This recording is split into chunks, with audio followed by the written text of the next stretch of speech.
بسم اللہ الرحمن الرحیم۔ السلام علیکم۔ ایک دفعہ ملا سخت بیمار ہو گئے اور شدت بخار کے باعث جسم یکدم ٹھنڈا ہو گیا اور ملا کئی گھنٹوں تک بے ہوش رہے۔ گھر والوں اور رشتہ داروں نے سمجھا ملا سچ مچ اس دنیا سے چلے گئے ہیں۔ کفن دفن کی تیاری شروع کر دی۔ جب ملا کا جنازہ اٹھنے لگا تو ملا کے جسم میں حرارت محسوس ہوئی، پھر جسم گرم ہونے لگا اور پھر ملا آہستہ آہستہ باتیں کرنے لگے۔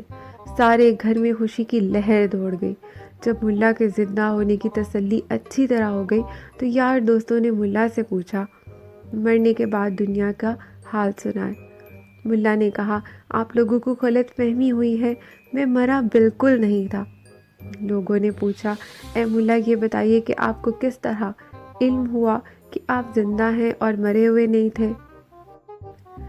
ملا نے کہا، پہلی بات تو یہ ہے کہ مجھے بھوک لگ رہی تھی۔ میں نے سوچا اگر بہشت میں ہوں تو یہاں بھوک لگنے کا سوال ہی پیدا نہیں ہوتا۔ پھر میں نے محسوس کیا کہ میرے پاؤں ٹھنڈے ہیں۔ اس سے میں نے یہ اندازہ لگایا کہ کم از کم میں جس جگہ کھڑا ہوں یہ دوزخ نہیں ہے، کیونکہ دوزخ میں پاؤں ٹھنڈے ہونے کا سوال ہی پیدا نہیں ہوتا۔ یہ سب دیکھنے کے بعد مجھے اچھی طرح یقین ہو گیا کہ نہ میں دوزخ میں ہوں اور نہ میں بہشت میں ہوں، بلکہ میں زندہ ہوں۔